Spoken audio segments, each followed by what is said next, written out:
Let's kick off the year with AI. Where is adoption? What regulations are coming? And what is the impact of data center expansion? Esther Shittu and TC Doyle join me, plus your questions, as we consider how to guide customers. Welcome to the Business of Tech Lounge, the live version of the Business of Tech podcast. It's Wednesday, January 8th, 2025, and I'm Dave Sobel. I'll be taking questions and comments throughout the show, so make sure to put them in chat. If you have a question, we will happily respond to it. Now, I want to thank Sales Builder, our Patreon sponsor, whose support makes this show possible. Focus on your IT sales workflow with the power of automation and visit them at salesbuilder.com. That's BUILDR.com. Now, a reminder, I am watching that chat, and we'll keep an eye out for your questions and answer them over the course of the show. Now, Esther Shittu is a news writer at Tech Target, focusing on artificial intelligence. She's contributed to publications such as the New York Daily News and the Brooklyn Daily Eagle. She holds dual degrees in English creative writing and film studies from Trinity College and a journalism degree from the SUNY Graduate School of Journalism. Welcome to the show, Esther. Thank you so much for having me. I'm excited to talk to you. And also joining us today, TC Doyle is a seasoned journalist and editor with expansive experience covering the IT services and managed services provider sectors. He's held several senior editorial positions at various industry publications, providing insights into channel strategies, market trends, and technological advancements. TC, welcome back to the show. Great to be here, Esther. Lovely to see you. Hi, TC. So I am super excited to have you both here as we sort of kick off the year. And in a way, I want to give this as a bit of a baseline of where we're at and where we think some of the impact might be. And first, I wanted to talk a little bit about where we are in terms of enterprise and business adoption. Now, Esther, you literally just covered this as on your beat, and I wanted to get a little bit of your insight in what your reporting has given us to where we are on business and enterprise adoption. Yeah, I think that we are kind of past that stage where, there was that much excitement, right? We are now in the stage where businesses are trying to figure out what to do with this. We have some vendors who are refining their products, and then we are moving into a lot of not new technologies with things like agents, but there's now excitement around agents as well. And I think that's the buzz that we're all looking for. In fact, I was just working on stuff for today's news podcast, and the U.S. government's latest audit of their projects in flight showed more than 1,700 different implementations at various stages across the federal government. Now, TC, one of the things that I've been thinking about a lot is a quote from Forrester. I kind of wanted to get your opinion on, because Forrester was analyzing that roughly half of the spend that they're expecting around AI and generative AI spend comes on the consumer side, and the other half is APIs, which would lean into either product development or enterprise AI. How am I reading that well, and what does that speak to kind of the solution provider opportunity? Because theoretically, it might be on both sides of that. So a couple of things to unpack there. Everyone's talking about AI as if it's a monolithic block. We have different forms of AI. So let's go to your point originally. Getting started with AI can be daunting. In fact, 26% of organizations that have developed the capacity to go beyond proof of concepts and generate tangible value for their organizations, they have no measurable impact. And just 4% of organizations say that they're getting benefits from cutting-edge AI. Well, we know that that's nonsense. Individual organizations and entities within corporations, within silos, are getting immense benefit from AI. I think to answer your question, though, directly is you have to measure where they're applying it, how they're applying it, and what they want to do with it. If you can track that, then you really see how AI can improve organizational imperative. Now, Esther, when you're talking to these very, particularly when you're talking to enterprise customers, mid-market customers, or small businesses, give me a little bit of sense of where the use cases are that are coming to the forefront most of the time. Yeah, I would say like we're still seeing the use case be like maybe customer service, the call center. That's where the use cases is. Content generation is where, especially when you're talking about, generative AI, that's where the use cases is. I think that we are trying to get beyond those general use cases because at the beginning, right, we were promised us everything in the kitchen sink. Where it's like, we're going to have personal AI assistants doing this and that for you. We haven't quite gotten there yet. But we're still the general use cases, but we're starting to see it, especially if you watched NVIDIA keynote at CES. It seems like we are pushing there, just not quite there. They're still promising a lot, is what I would say, but hope to see the implementation soon. Well, let's pause there a little bit. So, by the way, for my listeners, I'll be doing a whole CES breakdown on tomorrow's show. I've been taking the tact of letting them do the announcements, and then that way I can sink in and think about it and make sure they make sense. But one of the things that I think is important for us to talk about is we don't want to rush through this stage based on promises of the future. If what they're talking about now isn't delivering, then that's important to highlight. But at the same time, I think there's some value here. And what I'm trying to unpack is, what are the value that we're seeing based on the past year of implementation? What is the tangible business outcomes that people are seeing? I know in some of the conversations that I've had with customers that there is value in summarization capability, in the ability to process large information. And one of the things that I'm seeing useful implementations and use cases is around what I call the reporting problem.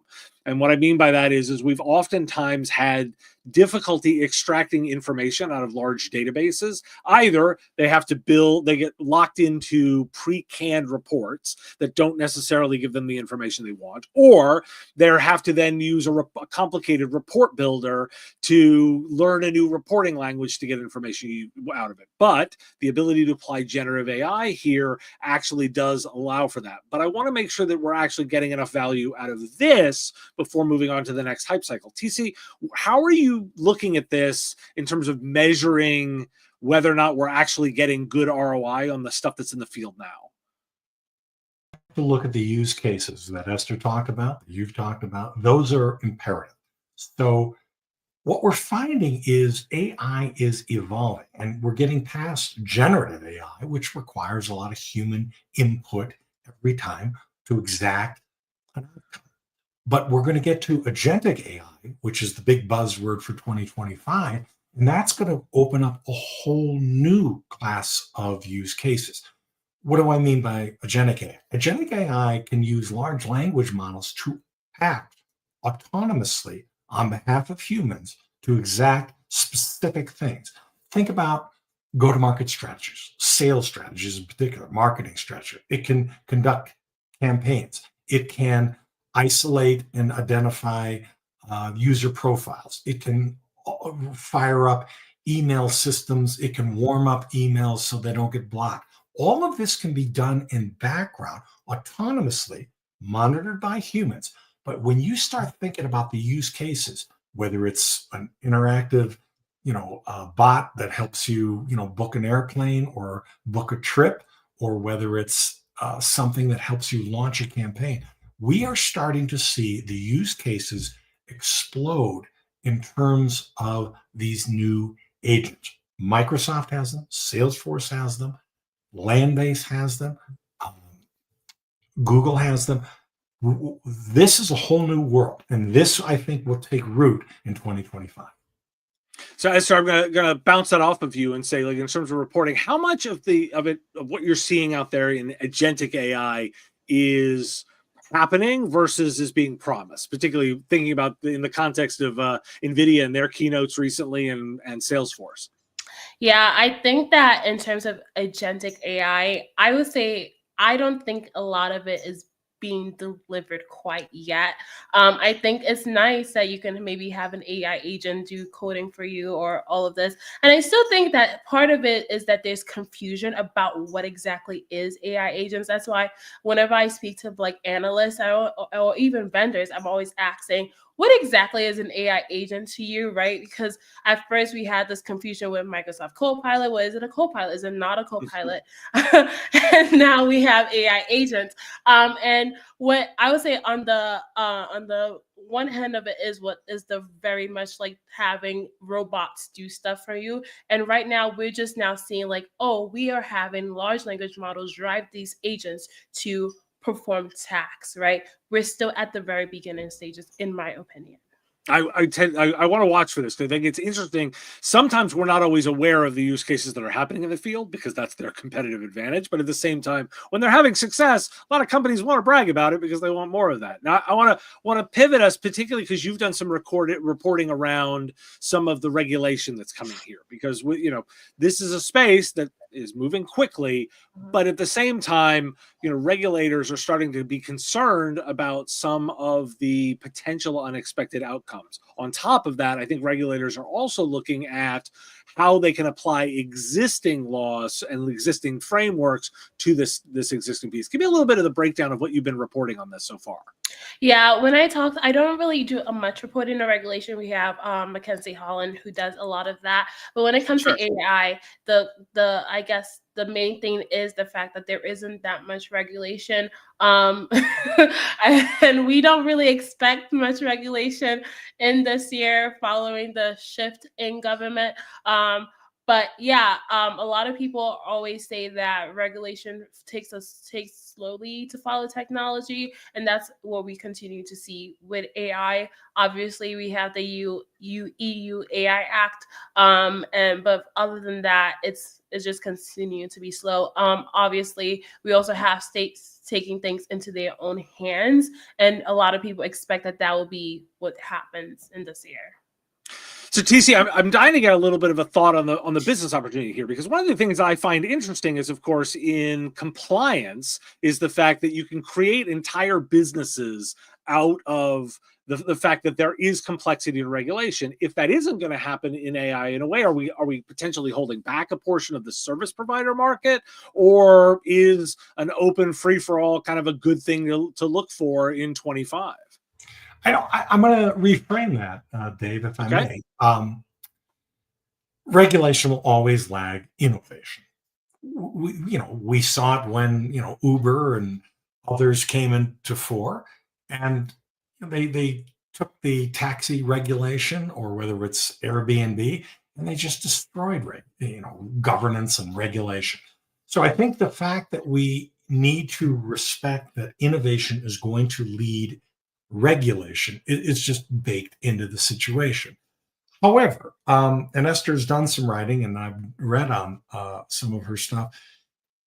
You get into a situation where you need to have some guardrails. We know this, and everyone's afraid whether it's generative or genic AI, will it turn off grid systems? Will it, launch, prevent planes from landing? We do need guardrails in this regard. So I do think some forward-thinking legislators are going to come to fore, but it's going to be a lag. And in fact, in March, I'm starting to test your memory. In March of 2023, you talked about a trio of leaders, including Elon Musk, that came together and said we should have a 6 months moratorium on what's happening. Not only did the industry ignore it, those three individuals that were part of that article that she wrote ignored it. And so innovators are going to continue to go downhill. And what we need is to have the ability to say, okay, is this going to be dislocative to humans? Is this going to be dislocative to societal mechanisms, grid systems, energy, what have you? And I think we just need to rein that in as the best we can. But the net, I'll go back to it, is innovators are going to run ahead. Well, TC, you brought this up, so I'm going to ask Esther directly. Esther, you did coverage around kind of that call to slow down. Clearly, we're not hearing that anymore. Give me a little bit of your sense of like which of the leaders shifted the conversation over the past 2 years, and which have been more consistent, as you reported on. I would say shifted in terms of slowing down. No one slowed down. Right. Absolutely. No one slowed down. I mean, I think that you have a lot of the leaders, as you saw last year, went to the White House, had like a lot of conversations with the White House concerning AI and regulation, but I don't think I see any benefit of that. And as you know, Elon Musk has definitely called for more open AI, but then he has XAI and his company, and there are arguments about whether that is open or not. I would say that one thing that we did see last year is this like argument for more openness and more open source, and I think that came from all around the industry.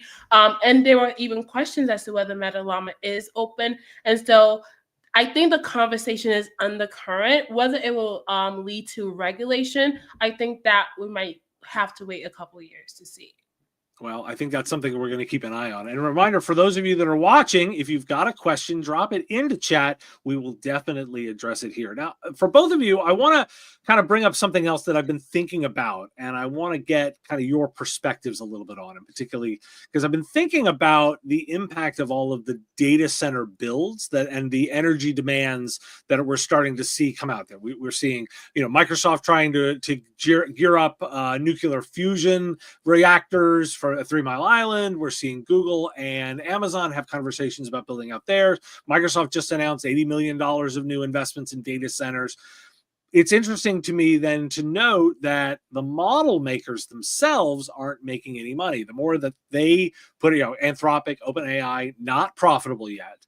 And the cloud providers who are making money are hungry for more data centers. But the other undercurrent of this is, as reported both by The Information and by Business Insider recently, is that this data center hunger is starting to cause real strains on the grid.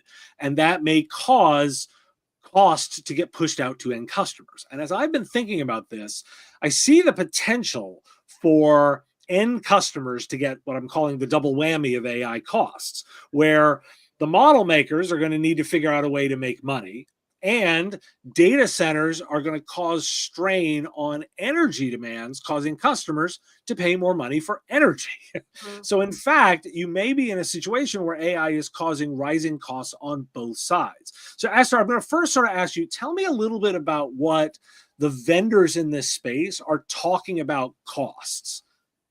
I think that that when it comes to cost, it's something that some analysts might even bring up in terms of like how is this going to make ROI? As you mentioned, there isn't like a lot of ROI yet for the creators, like the foundation models creators, that is, but we're still seeing a lot of investment. I think right now it's more of a let's push everything out there and see what brings in ROI at the final level. The old throw spaghetti at the wall and see what sticks strategy. Yeah, basically. So TC, I'm gonna then ask you as I'm Dave, thinking about if I can jump in, because I think what she says is brilliant. We're starting to see individual states. Data centers are not clean businesses. They take up a shit ton of. You're allowed on this show. Go for it. They take up a lot of energy, water, heat, electricity. Are off the charts usage. And you take two simultaneous trends, crypto, AI, generative demands, they're off the charts. These are not clean businesses. They take up a lot. And it's great to have them on shore theoretically, but, you check with, communities that are dominated by these businesses. It is not a real happy place to have this demand.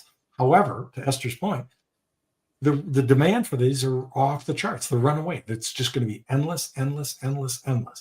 And communities around the country, there's going to be regulation. There's going to have to be state laws. Who owns the data? Who owns the processing power?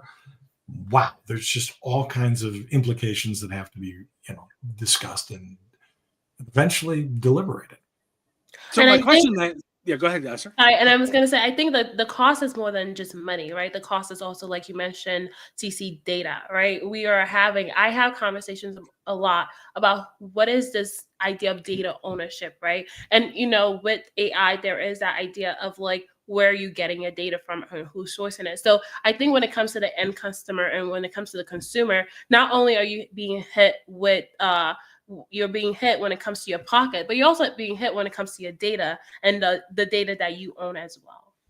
So Dave, I think she's pivoting into a really interesting tranche we could discuss is, let's be honest, when you put stuff into Chat GPT, you upload an Esther, I don't know, but I'm guessing that on occasion you'll throw an article and say, hey, could I reword this? I do not. Okay. For the record. I do, so I'll take claim for that. Content marketers are. And all of that is getting scooped up. And Chat GPT and other AI agents, it is the biggest intellectual property ripoff of all time. Who owns it?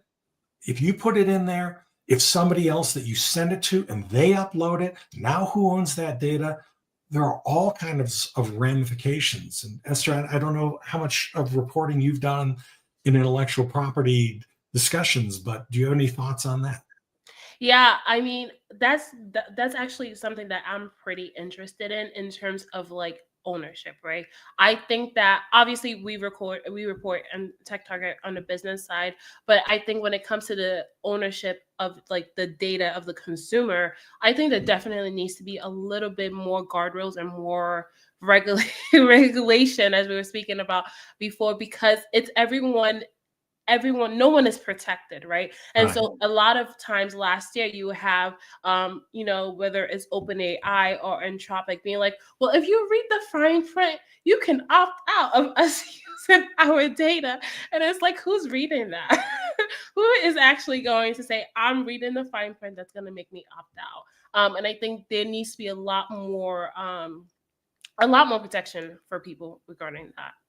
So I'm nerdy enough to have been the person that flipped that switch, because I did read that, because but we're hitting on exactly what I think the core of this conversation is, and I want to sort of reframe it again to get both of your reactions, because there's a subtlety in the way that you talked about it. You talked about consumer, and I like to think also about customer. And what I'm differentiating here is consumer is kind of the mass public that is buying something, like the user of ChatGPT that's an individual user, generally using it for personal use. There's also what I'm thinking of as customers, which is end companies, typically, by the way, small and mid-sized businesses, the ones that I like to think about most, which are the ones that are using this more at a company, trying to implement these technologies at a company level. And what I'm increasingly concerned about is kind of this now even triple whammy of, hey, how is their data actually being protected? Oh, and hey, how are they going to be impacted by increasing costs of the AI technology itself as the companies look to become profitable? Oh, and hey, how are they going to be impacted by energy demands as the grid gets strained? And I think if we're putting on we are technology advisors, as if you're thinking about being an MSP and thinking about a technology solutions provider. These are questions that we want to bring up to customers, because while I think intuitively, said there are use cases and value from the business perspective, I want to make sure we're also measuring the costs completely, so that when we measure return on investment, it's that. And I guess I want to turn around and say, like, am I overloading this, or am I actually highlighting the right levels of risk? TC, I'll kick to you. Yeah. So Esther, Dave and I come from the world of intermediaries, these third-party companies that are MSPs, VARs, resellers, these organizations that sell technology to end customers. And in our years of doing this and familiarating ourselves with this audience, we know a couple of things. One, they don't give a rat's ass about the energy cost, and it's too downstream. Two, they're going to leverage this technology to help generate more leads for their business. That's where they're going to, can we use AI to lower our costs through chatbots and what have you, and use it to make more leads for our business. They're also going to want to sell those services downstream to their customers. So they're going to be both users of this technology and also facilitators of this technology. So we have that mechanism going on. But Dave, I think it's way too highfalutin to think that these guys are going to care about energy costs and things like that. They don't have the financial models to include that into their businesses. That being said, all of the things that I'm going to kick it off to you, Esther, that she said about privacy, security, data rights, intellectual property, that is something that is going to be that the entire industry, let alone the intermediaries that deliver technology solutions to end customers, are going to have to deal with. But Esther. Well, I'm not sure if I have much thought, but I as you were speaking, TC, I'm wondering, like, if they don't care about energy, then they probably won't care about, the small to medium-sized business, will they? They do care about their customers, and they do care about their customer needs. But I think thinking about downstream energy concerns, that's kind of like, who am I going to vote for in 2028? Yeah, it's kind of fuzzy and hazy, but they don't. Well, maybe TC. I guess let's play this out a little bit, because I like the idea of the debate to see if I'm wrong on this one. I'm fully comfortable being wrong, but I look at it and said, if we get to the point where energy costs broadly jump, say 20 or 30%, which is potentially possible by straining the grid at the level it wants, that goes into all supply chain costs, that goes into direct energy consumption. And I'm focusing less on the MSP and more on their customers.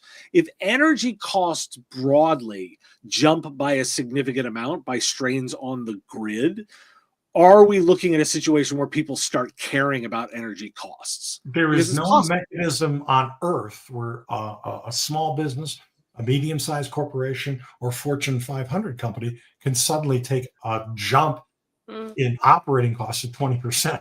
We're talking, ears will prick up at that point. Yeah. But then what is the mechanism to rein that in?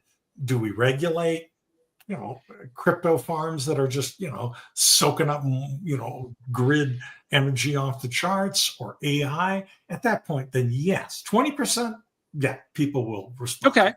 So cool. So then let's play a little bit of a game for both of you. Like, so we know 0 is no reaction, and we know 20% is, oh my God, it is. Can we give me a sense of where you might think the tipping point is? Is it breaking 10%? People care? Esther and I are going to hold up 2 fingers. I'm going to go 3, 2, 1. I say 6. She says 5. Yeah. Okay. All right, cool. So that's actually so the usefulness of this conversation is to actually say, like, hey, one of the things we're looking for is potential rises in energy costs, to know that is a portion of this, because most of the infrastructure investments required to keep up with energy for the data center expansion will lag significantly the data center expansion itself. So it's important, actually, if you both land around the same place, we as advisors to small businesses and medium-sized organizations, hey, we need to keep an eye on energy costs rising higher than, say, 5 or 6%. That's going to be a strain on customer spend. That's a really useful outcome of this discussion. I think you're absolutely on. Cool. So the question then is okay, then I'm going to sort of wrap this little piece by saying, like, okay, I'm thinking about this as a possibility. Am I thinking it's coming faster than it probably is? Is this even on the radar for 25? I wouldn't say it is. Okay. Awesome. TC, no? Yes? I think she's 100% correct. Yeah. Awesome. Then for listeners, I'll just keep an eye on it and warn you. Well, this has been cool. So let me turn around then and say, like, what is that item for each of you that you're keeping an eye on for a real trend that you're interested to watch over the next, 12 to 18 months? How about Esther, you're on the beat watching it. What are you watching for? I think I want to see is that what everyone's talking about? I want to see how agents is shaping for it. And I think this might surprise you, but the way I want to see what agents brings about, right? Are we going back to perhaps the metaverse technology? I want to see if we're going to go into that as well. I know it's like, I feel like it's out, but my instincts tells me that we might be.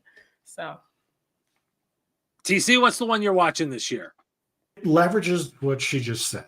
It's agentic AI, I think, is going to have a breakout year in 2025. And people don't understand. Right now, today, less than 1% of enterprise applications are agentic AI centered.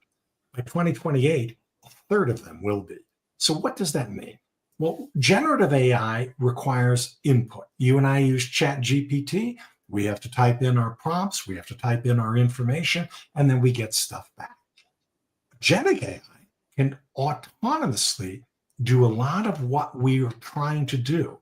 And this is the stuff that gets scary. It is the Waymo cars. It is the interactive bots that we interact with. But it leverages large language models, LLMs, and in a way that is going to be, I think, not only disruptive, but productive. So think of it, just go-to-market strategies. Agentic AI can handle email server setup, email automation, warming up. It can create automatic campaigns for somebody. It just goes on and on about the capabilities. That, I think, is what we're going to have to look at in 2025 and beyond. And this will then lead to some of the ethical, ecological, environmental, and other conversations that we have. So net, recapping, I think agentic AI is going to be the thing that people need to know beyond generative AI, which has blown everybody's mind for the last 2 years. We'll certainly have to keep an eye out there for this, because I think it's going to be interesting to see how much of it actually is delivered on. Esther, TC, thank you both for joining me. Listeners can connect with both of you on LinkedIn. Is that the best place to find you? Yes.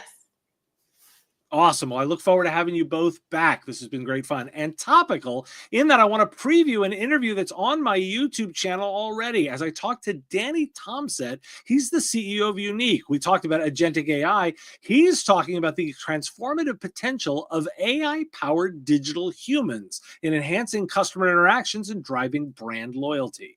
We talked about how these emotionally intelligent avatars are going to impact customer service and impact marketing by providing personalized, real-time assistance that fosters trust and engagement. Here's a preview of that interview. A unique digital human. A unique digital human is an interactive avatar or an interactive character that exists in digital channels, whether it be a kiosk or whether it be a website, mobile app, that people can talk to in real time and get assistance and all sorts of use cases. I would think that this applies really well in customer service or marketing. Well, I think one of the interesting areas this technology is really proving to be successful is just the nature of accessibility and natural interaction. With technology like digital humans and AI, now you can be human and the machine knows how to be more human. Digital humans are always on, and that's a really interesting dynamic with emotional intelligence, not just knowing what you say, but addressing how you feel and responding to make you feel more at ease. Well, this video is already out on both my YouTube and podcast feeds. For a lot of my content, it becomes available early for Patreon subscribers who now already have a presentation I put together around MSP success stories for artificial intelligence. I really encourage you to dive into both of those. And if you want early access to videos, visit patreon.com/MSP Radio. Now, I want to thank Sales Builder, our Patreon sponsor, whose support makes this show possible. Focus on your IT sales workflow with the power of automation and visit them at salesbuilder.com. That's BUILDR.com. And vendors, you too can get your name mentioned on the live show. It's a simple monthly subscription. Visit patreon.com/MSP Radio for more. And listeners, here's how you can support the show. Like, share, and follow on your favorite platforms.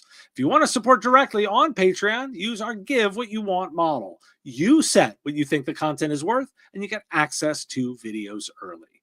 If you have a question and are listening to the recording, send it in at question@mspradio.com.